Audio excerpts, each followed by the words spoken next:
ho sempre voluto fare l'avvocato, sin da piccola.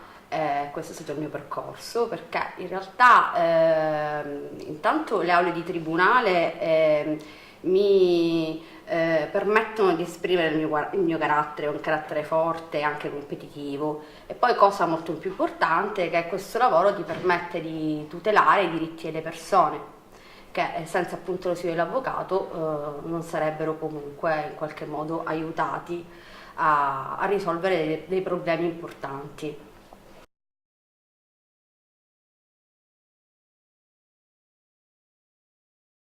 Il percorso per diventare avvocato è un po' lunghetto. Ovviamente dopo il liceo ho un istituto tecnico, insomma quello che si fa, il percorso universitario, che è giurisprudenza, che ai miei tempi durava 4 anni, adesso con la nuova riforma è 3 anni più 2 di specializzazione.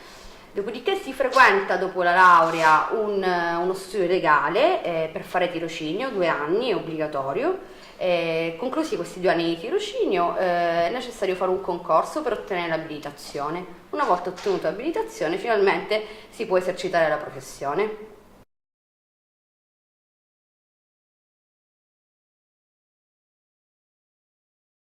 Per quanto riguarda la mia giornata, la mattina si è sempre in udienza, quindi dalle 9 alle 2, soprattutto le udienze civili, perché io sono un avvocato civilista, si sta dentro le aule di tribunale.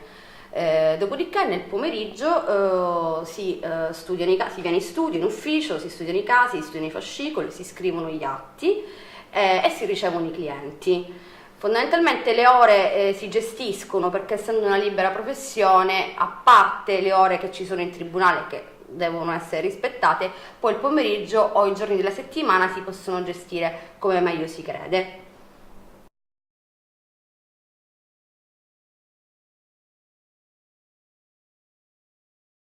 Dipende molto, essendo una libera professione, dipende molto dal tipo di pratiche e dalla mole di lavoro, quindi mesi in cui si può guadagnare un po' di soldi e mesi in cui non si guadagna nulla, perché poi dipende se il cliente paga o meno.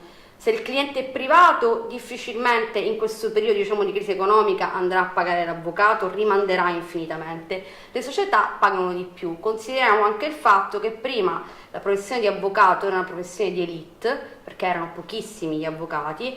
Col passare del tempo gli avvocati sono diventati tantissimi e quindi ha anche diminuito il costo della professione, quindi dell'attività intellettuale che l'avvocato presta. A secondo del valore di una causa, di un processo, se ovviamente se ne esce vincenti, quindi se vince il processo, allora il giudice liquida una somma che è proporzionale al valore della causa, quindi se il valore è, ora vediamo, 30.000 euro e quindi riesce a lo sto spiegando in maniera spicciola, vincere al tuo cliente 30.000 euro di risarcimento, per esempio, il compenso sarà circa 6.000 euro, per esempio 5.000, 6.000, comprensivo di IVA e cassa previdenza, che sono insomma le tasse. Se invece, ovviamente se si perde una causa, è ovvio che il cliente, anche se il giudice non liquida, ti deve pagare. Ecco, fare pagare il cliente è più complicato. Noi abbiamo un tariffario che prevede dei minimi, dei medi e dei massimi, sempre che vanno a secondo del valore della causa. Quindi in questo tariffario si digita il valore della causa, che può andare dai 300 euro ai 1 milione di euro, e poi abbiamo questo tariffario in cui a secondo del valore c'è un prezzario, chiamiamolo così. Poi per quanto in effetti si riesce a guadagnare, questo non ve lo posso garantire, perché dipende dal soggetto se ti paga o meno.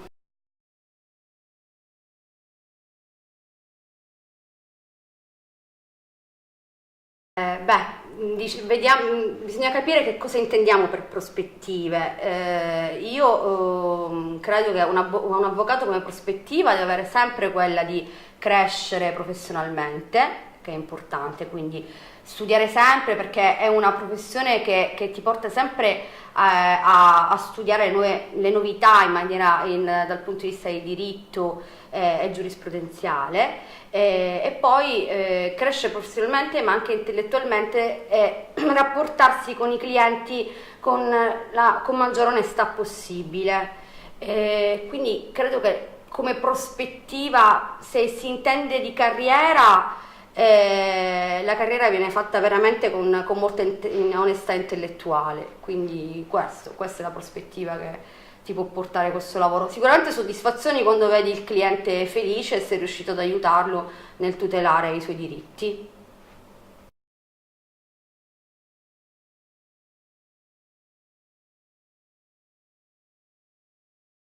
Allora, il consiglio che io darei a un giovane che ha intenzione di intraprendere questa carriera è intanto di armarsi di forza e coraggio, perché è una carriera molto complicata ma anche molto bella, che dà tante soddisfazioni se riesci ad affrontarla in maniera seria e con grande onestà intellettuale, sia nei confronti dei clienti, perché poi fondamentalmente è una soddisfazione quando riesci a risolvere i loro problemi, sia anche con i colleghi, perché poi alla fine si crea anche un bel rapporto di colleganza e quindi anche i rapporti sociali danno molta soddisfazione. È ovvio che il consiglio è pazienza, forza e soprattutto tanta voglia di imparare e continuare sempre a studiare, perché è un lavoro che non ti permette di fermarti un secondo anche dal punto di vista dello studio. È un percorso sicuramente difficile